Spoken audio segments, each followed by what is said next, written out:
కాంగ్రెస్ నేతలు చిల్లర రాజకీయాలు మానుకోవాలని హరీష్ రావు అన్నారు. కాళేశ్వరం ప్రాజెక్టుపై రేవంత్ సర్కార్కు హైకోర్టులో ఎదురుదెబ్బ తగిలిందన్నారు. గోల్డ్ కమిషన్ రిపోర్టు చెల్లదని అత్యున్నత న్యాయస్థానం తీర్పు వెలువరించిందన్నారు.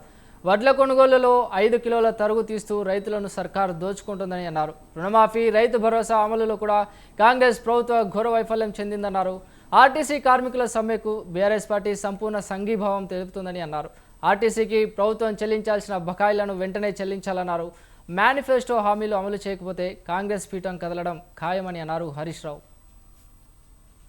2.5 సంవత్సరాల విలువైన సమయాన్ని వృధా చేశారు. కాళేశ్వరం ప్రాజెక్టులో 100 కాంపోనెంట్లలో మేడిగడ్డ ఒక కాంపోనెంట్. ఆ మేడిగడ్డలో ఉండే పదుల సంఖ్యలో ఉండే పియర్స్లో 2 పియర్స్ మాత్రమే కుంగినాయి. దాన్ని మరమ్మతు చేయకుండా 1,00,000 కోట్లు కొట్టుకుపోయినాయని, కూలిపోయిందని, కూలేశ్వరమైందని పదే మాట్లాడుతూ ఒక అబద్ధాన్ని 100 సార్లు చెప్తే నిజమవుతుందనేటువంటి విధంగా గోబల్స్ ప్రచారానికి కాంగ్రెస్ పార్టీ పాల్పడ్డది. సో ఇవాళ తీర్పు మేము స్వాగతిస్తూ ఉన్నాం. ఇప్పటికైనా రేవంత్ రెడ్డి గారు వెకిలి చర్యలు మాని, చిల్లర రాజకీయాలు మాని, ఆ 2 పిల్లర్లను మరమ్మతు చేసి రాష్ట్ర ప్రయోజనాలు కాపాడాలని కోరుతూ ఉన్నాం. ఎప్పటికైనా కాళేశ్వరమే ఈ రాష్ట్రానికి ప్రాణాధారం అవుతుంది. హైదరాబాద్తో సహా మరి 70% తెలంగాణకు త్రాగునీరు అందించే ప్రాజెక్టు కాళేశ్వరం ప్రాజెక్టు.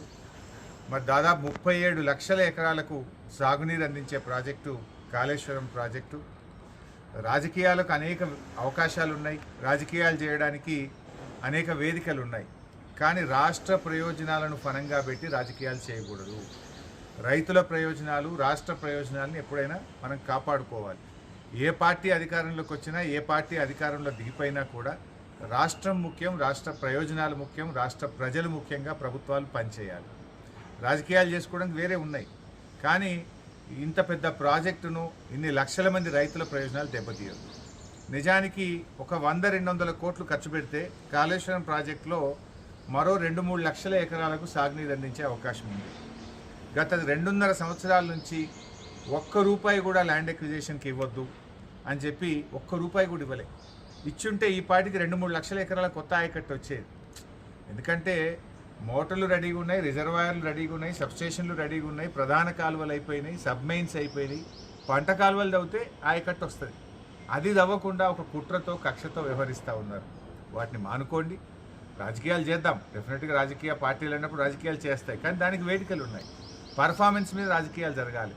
మాకంటే బెటర్గా చేయి, నువ్వు మాకంటే మంచి సంక్షేమ పథకాలు ఇయ్యి, నీ 6 గ్యారంటీలు, నా 420 హామీల మీద దృష్టి పెట్టి రాష్ట్ర ప్రయోజనాలు కాపాడడం కోసం పనిచేయాలని చెప్పి 2.5 సంవత్సరాల విలువైన సమయాన్ని వృధా చేశారు.